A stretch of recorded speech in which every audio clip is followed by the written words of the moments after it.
크리스탈 치과 이창균입니다. 오늘 여러분과 함께 공유하고 싶은 증례는 상악 구치부가 양측 모두 소실된 환자에서 버티컬 리치 오그멘테이션을 시행하고 이후에 임플란트를 식립함으로써 그 상실 부위를 수복하는 그런 증례입니다. 한번 보시도록 하겠습니다. 이것이 환자가 처음 내원했을 때의 상태입니다. 환자는 44세의 여성 환자분인데요. 비교적 젊은 나이임에도 불구하고 잇몸 상태가 매우 좋지가 않습니다.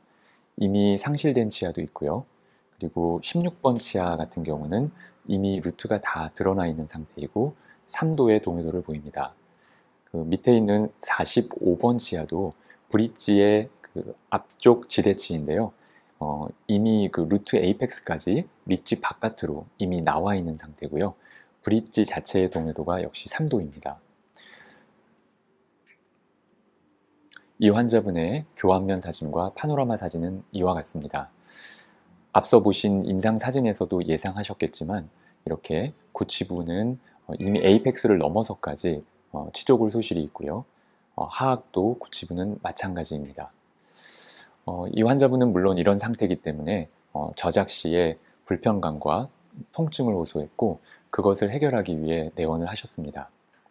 환자분의 전신적인 상태에는 특별한 소견은 없었고요. 하악의 경우에 그 삼전치가 소실된 부위에 플리퍼 형태의 어떤 템퍼러리 보철물을 하고 계셨습니다. 이 환자분에 대해서 치료 계획을 세워보았는데요. 일단 먼저 너무나 명확하게 발치를 해야 하는 호플리스한 치아들은 발치를 계획했고요. 그 외에 세모로 보이는 치아들은 예후가 좀 불분명한 그런 치아라고 생각했습니다. 그래서 먼저 SRP, 스케일링 앤 루트 플래닝을 철저하게 시행하고 다시 그 치아를 유지할 것인지 아니면 발거할 것인지를 평가하기로 계획을 세웠습니다. 그리고 상악 양측 구치부의 경우는 수직적인 골 증강술과 이후 임플란트 식립을 통해서 고정성 보철물을 하기로 계획을 했습니다. 하악 같은 경우는 환자분께서 비교적 젊은 여성이다 보니까 리무버블 타입의 보철물은 원치 않으셨고 결국 임플란트를 통한 고정성 보철물을 할 수밖에 없었는데 어떤 치료 비용의 문제와 또 예후가 불분명한 4개의 치아에 대해서 조금 더 평가를 해보는 것이 좋을 것 같아서 일단 명확한 치료의 계획은 조금 하악은 유보한 상태였습니다. 호플리스하다고 판단한 치아들을 모두 발거하고 2달이 경과했을 때 지금 파노라마의 모습입니다. 예상했듯이 상악의 양측 구치부는 심한 수직적인 골 소실을 보이고 있습니다. 그리고 한 2달 정도 경과를 봤을 때 25번 치아는 발거를 하기로 결정을 했습니다. 아마도 이쪽 부분이 그나마 저작을 할 수 있는 곳이다 보니까 이쪽으로 많이 저작을 하시면서 25번과 35번이 좀 동요도가 점차 증가하는 상태를 보였습니다. 그리고 하악의 경우는 4개의 치아를 남겨놓은 상태에서 템퍼러리 RPD를 제작해서 끼고 계시는 상태입니다. 양측 구치부에 대한 버티컬 리치 오그멘테이션을 시행했는데요. 한날에 양쪽을 같이 시행하진 않았고 한 3주 정도 간격으로 나누어서 시행을 하였습니다. 이쪽에 보이는 이 사진은 발치를 하기 직전에 찍은 사진으로 실제로 이 버티컬 리치 오그멘테이션을 시행하기 2달 전의 모습입니다. 다시 말하면 이 치아를 발거하고 2달이 경과한 후에 이 수술을 시행하였는데요. 발치하고 나서 치유된 상태의 사진이 없어서 이 사진을 대체하였습니다. 여기를 발치하고 이 발치화 부위가 조금 아문 뒤에 2달 동안 아문 뒤에 이제 버티컬 리치 오그멘테이션을 시행했죠. 역시나 2달 전에 발치를 한 이 부위는 아직은 발치화의 형태로 좀 남아있는 상태를 보이고 있습니다. 그리고 페리오스테알 릴리징 인시전을 시행해서 플랩이 어느 정도 당겨지는지 좀 확인했고요. 그리고 제노그라프트, 특히 여기서는 포사인 오리진의 제노그라프트를 사용했고요. 아무래도 버티컬 리치 오그멘테이션이다 보니까 공간의 유지력을 좀 증가시켜주기 위해서 PRF를 함께 파티클레이티드 그래프트 머티리얼과 섞어서 조금은 그 몰더블한 그런 형태의 본을 만들어서 이식을 해 주었습니다.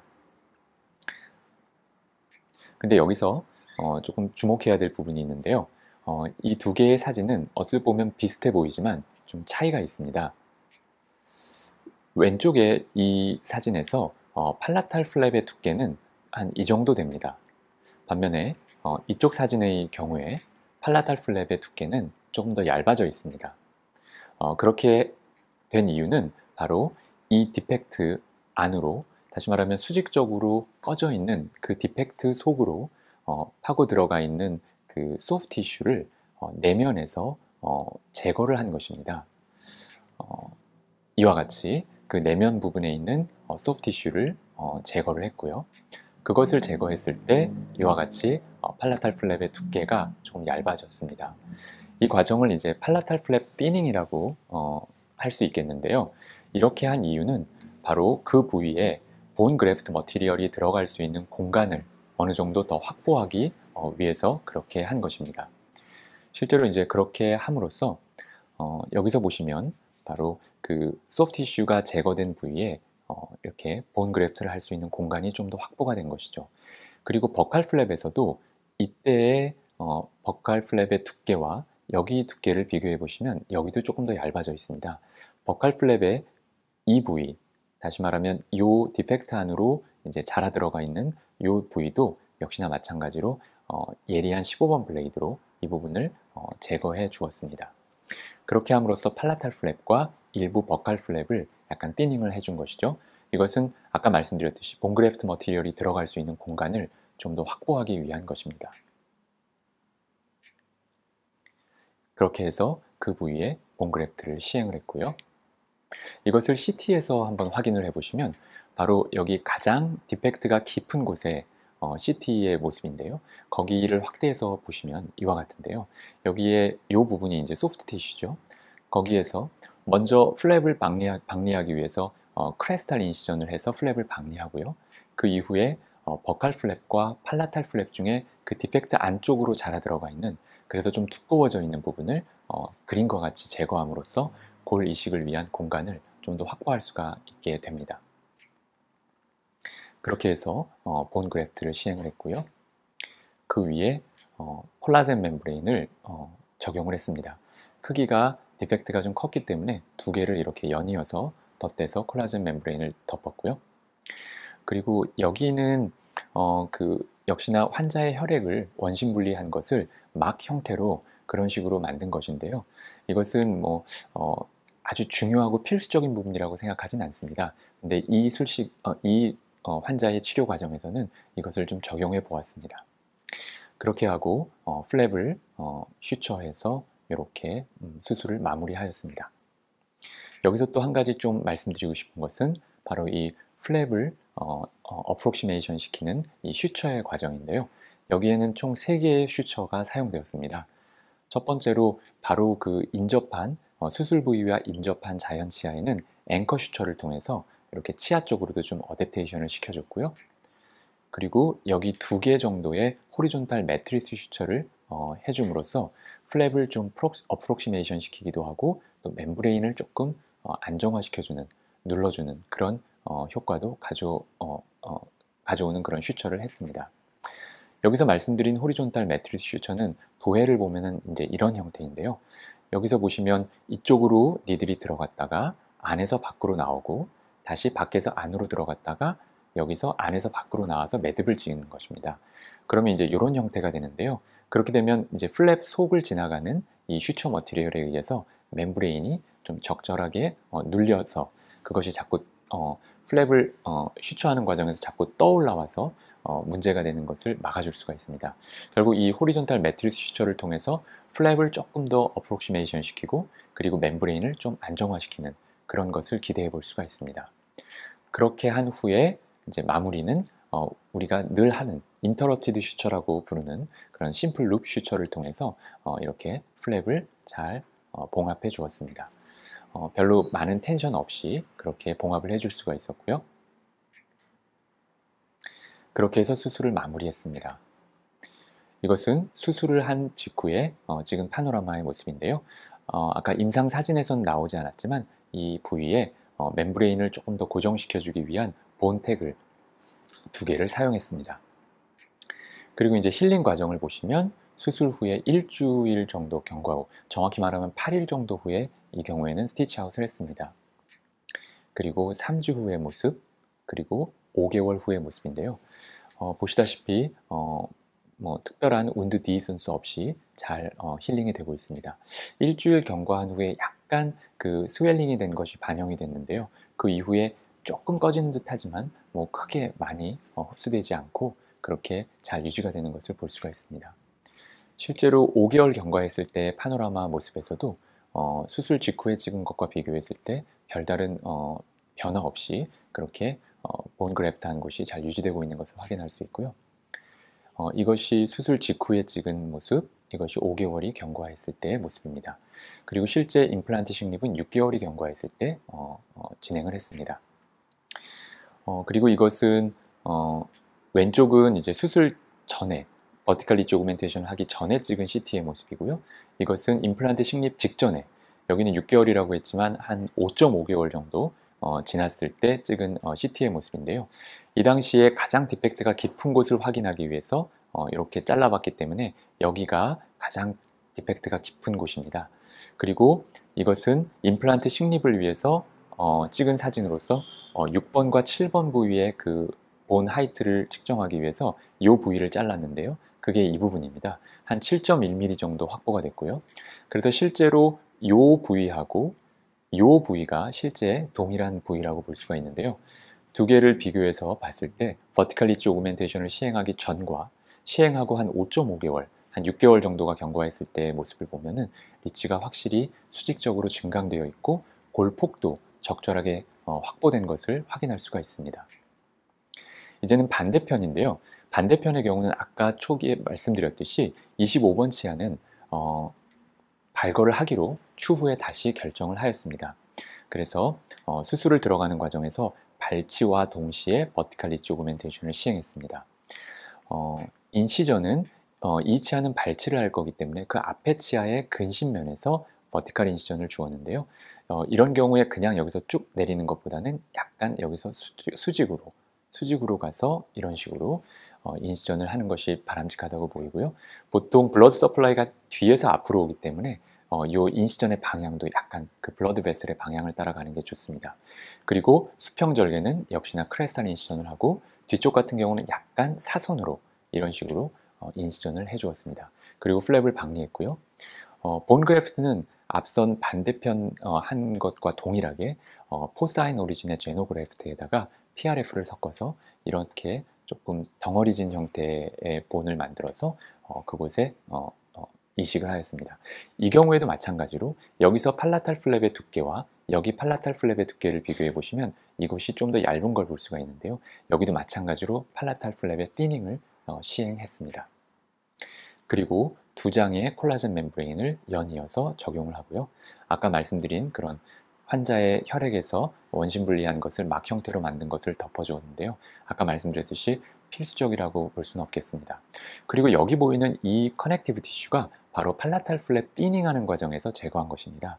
이것을 바로 25번 오늘 그 수술 당시에 발치한 곳에 발치와 입구 하방에다가 넣어 주었습니다.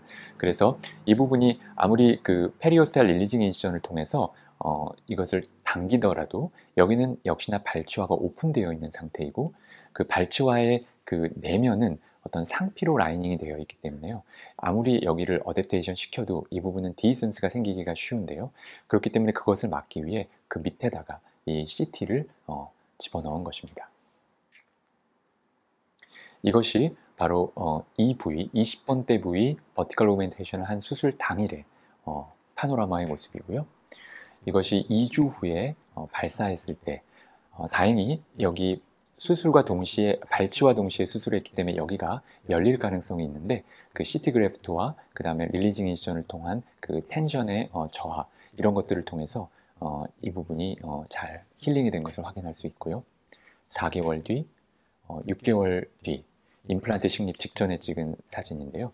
보시다시피 약간 그 시간이 경과하면서 좀 꺼지는 현상이 있기는 하지만 큰 무리는 없어 보입니다. 그리고 이것은 4개월 뒤에 찍은 모습입니다. 근데 반대편 10번대와 비교했을 때는 조금 이 가운데 부분이 좀 꺼진 것을 발견할 수가 있습니다.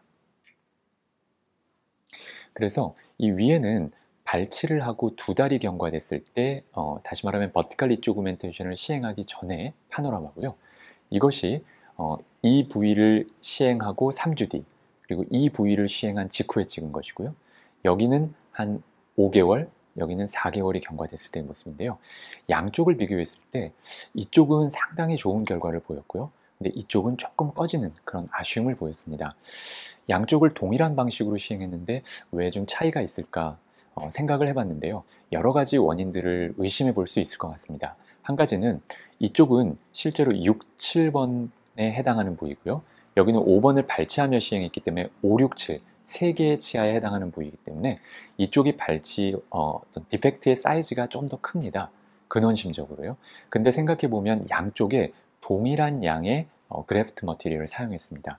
그렇기 때문에 실제로 이쪽이 디펙트 대비 조금 그래프트의 양이 좀 부족함으로써 그것이 좀 꺼지지 않았나라는 의심을 좀 해보고요. 또 하나는 양쪽을 동일하게 콜라겐 멤브레인을 썼지만 좀 다른 콜라겐 멤브레인을 사용했습니다. 이쪽 같은 경우는 6개월 정도를 버텨준다고 할 수 있는 O6 플러스를 사용했고요. 이쪽은 조금 그 흡수 기간이 좀 짧은 그런 멤브레인을 사용했는데요. 그것이 좀 양쪽의 차이를 가져올 수도 있지 않았을까라는 의심을 해봅니다. 또 한 가지는 저작에 의한 영향인데요. 물론 상악 같은 경우는 리무버블 타입의 어떤 그 임시덴처를 전혀 사용하지 않았고 하악만 사용했습니다.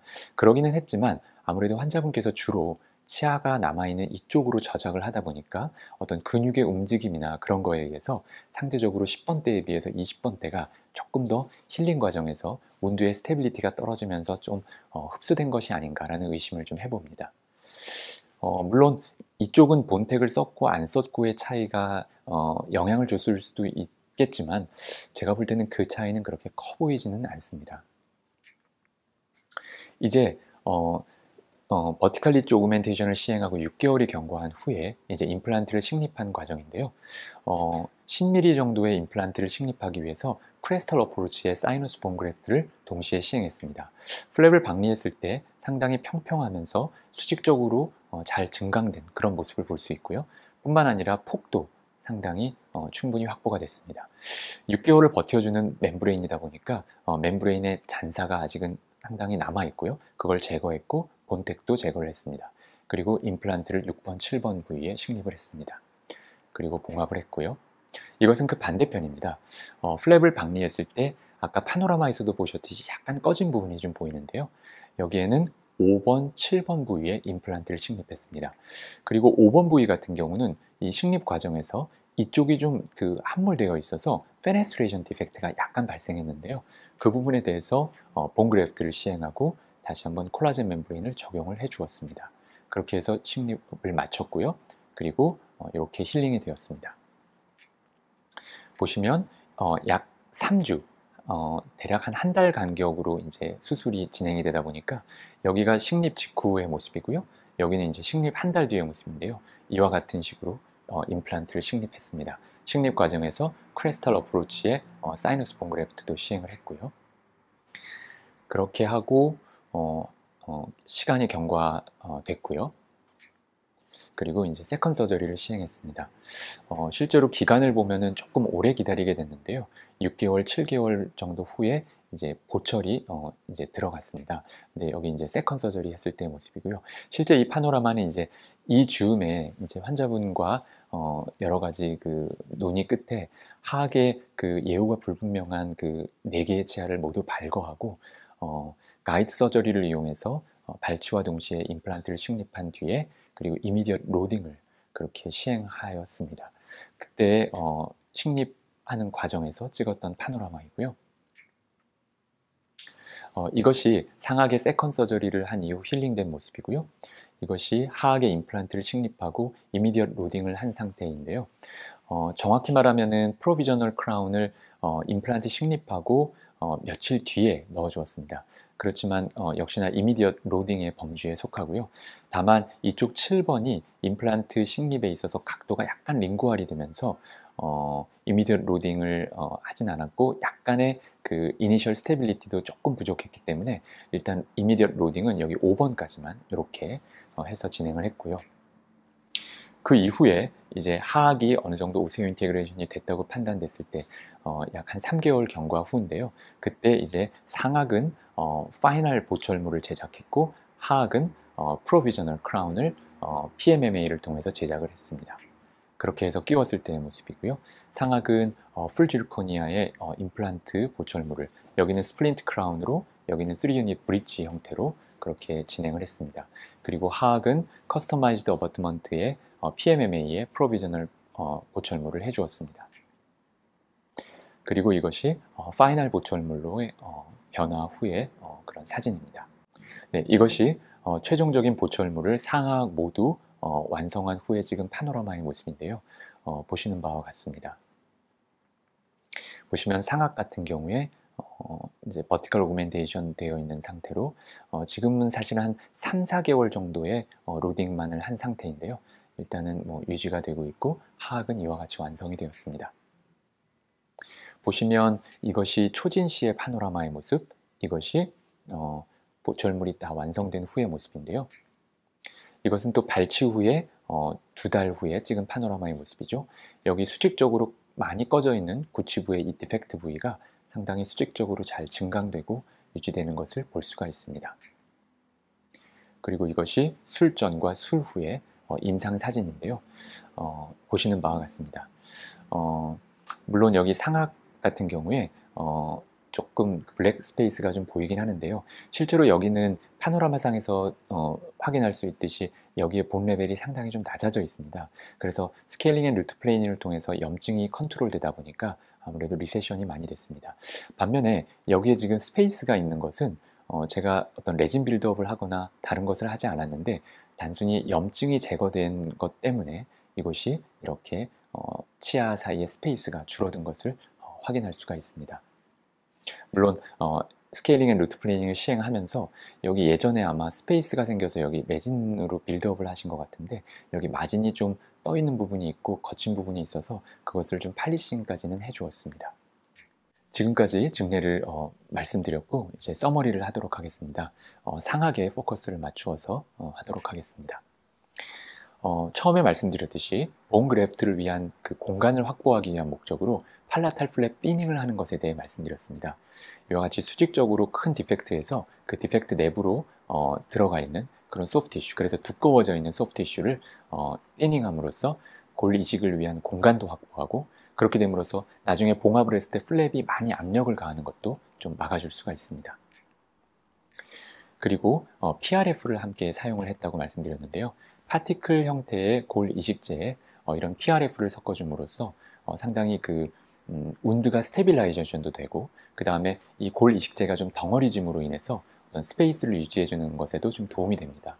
PRF 안에 포함되어 있는 어떤 그로스 팩터가 실제로 골 재생에 어떤 긍정적인 영향을 주는가에 대해서는 여전히 컨트로버시하지만 개인적으로는 어떤 기계적으로 그것을 뭉쳐주고 그래서 어떤 공간을 유지해주는 것만으로도 상당히 긍정적인 효과를 준다고 생각하고요.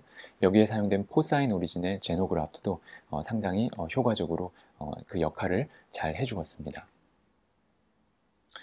결국에 우리가 버티컬 리치 오그멘테이션이라고 하는 그런 술식을 진행함에 있어서 보통 어떤 비흡수성에 그리고 어떤 그 공간을 유지하기 위한 티타늄 메쉬라든지 타이타늄 리인포스된 그런 멤브레인을 사용하는 경우가 많이 있는데 흡수성의 콜라겐 멤브레인을 썼지만 동시에 PRF를 사용하고 적절한 골 이식제를 사용해 줌으로써 버티컬 리치 오그멘테이션이 그래도 나름 성공적으로 된 것을 확인할 수가 있었고 이것은 어떻게 보면은 좋은 그런 가능성이 있다고 생각이 되는 부분입니다. 그렇지만 동시에 양쪽을 똑같이 시행을 했지만 또 한쪽은 조금 꺼지는 모습을 볼 수가 있는데요. 그런 점은 또한 수직적인 골 증가와 같은 어떤 공간을 유지하는 것이 중요한 직내에서 콜라겐 멤브레인과 PRF만을 사용했을 때 어느 정도 또 한계도 있다는 것을 볼 수 있는 부분입니다. 그래서 개인적으로 수직적 골 증강술을 할 때에는 이와 같은 콜라겐 멤브레인과 PRF만을 사용하기보다는 조금 그 골격이 있는 그런 티타늄 메쉬라든지 혹은 티타늄 플레이트 같은 것들을 좀 같이 병행해서 사용하는 것을 조금 더 선호하는 편입니다. 그리고 마지막으로 슈처에 대해서 말씀드렸었는데요. 여기에서 이제 앵커 슈처라든지 특히 이제 호리존탈 매트리스 슈처가 이런 경우에 상당히 유용하다는 것을 말씀드렸습니다. 그래서 이렇게 호리존탈 매트리스 슈처를 사용함으로써 멤브레인도 조금 안정화시켜주고 그 다음에 플랩도 잘 어프록시메이션 시켜주는 효과가 있다는 것을 말씀드렸습니다. 이와 같이 수직적인 골 증강술이라는 것이 상당히 좀 챌린저블한 그런 디펙트인데요.